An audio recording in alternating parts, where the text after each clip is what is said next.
Okay. Hi guys, welcome to Vidyaveeru academies. Guys, like DCET 2025 application ಹಾಕ್ತಾ ಇದ್ದೀವಿ. Application ಹಾಕುವಾಗ details ಕೇಳ್ತಾ ಹೋಗುತ್ತೆ. ಅದರಲ್ಲಿ ನಿಮ್ಮ ಸ್ಟಡಿ ಡೀಟೇಲ್ಸ್ ಅಪ್ಲೋಡ್ ಮಾಡಬೇಕಾದ್ರೆ ಫಸ್ಟ್ ಸ್ಟ್ಯಾಂಡರ್ಡಿಂದ ಕೊಡಬೇಕು ಅಂತ ಕೇಳುತ್ತೆ. ಸೊ ನಾವಿಲ್ಲಿ ಫಸ್ಟ್ ಸ್ಟ್ಯಾಂಡರ್ಡ್ ಅಂತ ಕೊಟ್ಟಿದ್ದೀವಿ. ಲೈಕ್ ಪಾಸ್ಡ್ ಔಟ್ ಇಯರ್ ಕೊಟ್ಟಿದ್ದೀವಿ, ಬೋರ್ಡ್ ಕೊಟ್ಟಿದ್ದೀವಿ, ಶೈಕ್ಷಣಿಕ ಜಿಲ್ಲೆ ಮೀನ್ಸ್ ಎಜುಕೇಷನಲ್ ಡಿಸ್ಟ್ರಿಕ್ಟ್ ಕೊಟ್ಟಿದ್ದೀವಿ.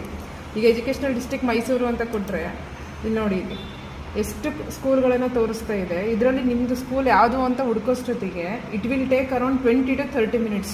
ಈಗ for example ideal, Java, rotary school ಅಂತ ಇದೆ ಅಂತ ಇಟ್ಕೊಳ್ಳಿ. ಈಗ ನೋಡ್ತಾ ಇದ್ದೀನಿ, ಇಷ್ಟು ಸ್ಕೂಲ್ಸ್ ಇದೆ.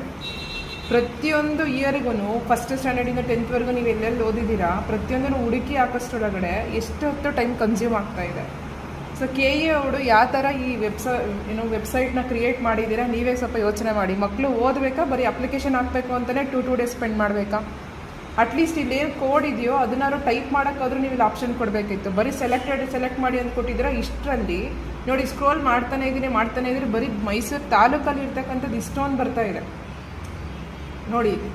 ಇಷ್ಟು ಸ್ಕೂಲ್ಸ್ಗಳಲ್ಲಿ ಈಗ ಐಡಿಯಲ್, ಜಾವಾ, ರೋಟ್ರಿ ಸ್ಕೂಲ್ ಅನ್ನೋದು ಎಷ್ಟೊಂದು ಇದ್ದಾವೆ. ಅದರಲ್ಲಿ ಐಡಿಯಲ್ ಜಾವಾನೇ ಬೇಕು, ಇವ್ರು ಓದಿರ್ತಕ್ಕಂಥ ಸ್ಕೂಲೇ ಬೇಕು.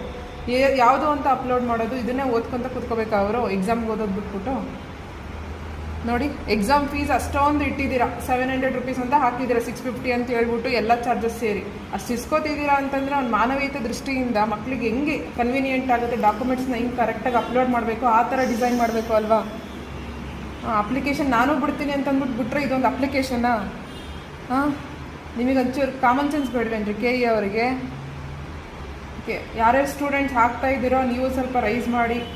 ಹಾಗೆ ನಿಮಗೇನು ಪ್ರಾಬ್ಲಮ್ ಬರ್ತಾ ಇದೆ ನನಗೆ ಕಮೆಂಟ್ ಸೆಕ್ಷನಲ್ಲಿ ಹೇಳಿ, ಆದಷ್ಟು ಸೊಲ್ಯೂಷನ್ ಕೊಡ್ತೀನಿ. ಬಟ್ ಈ ಒಂದು ಇದಕ್ಕೆ ಪ್ರಾಬ್ಲಮ್ಗೆ KE ಅವರೇ ಸೊಲ್ಯೂಷನ್ ಕೊಡಬೇಕು.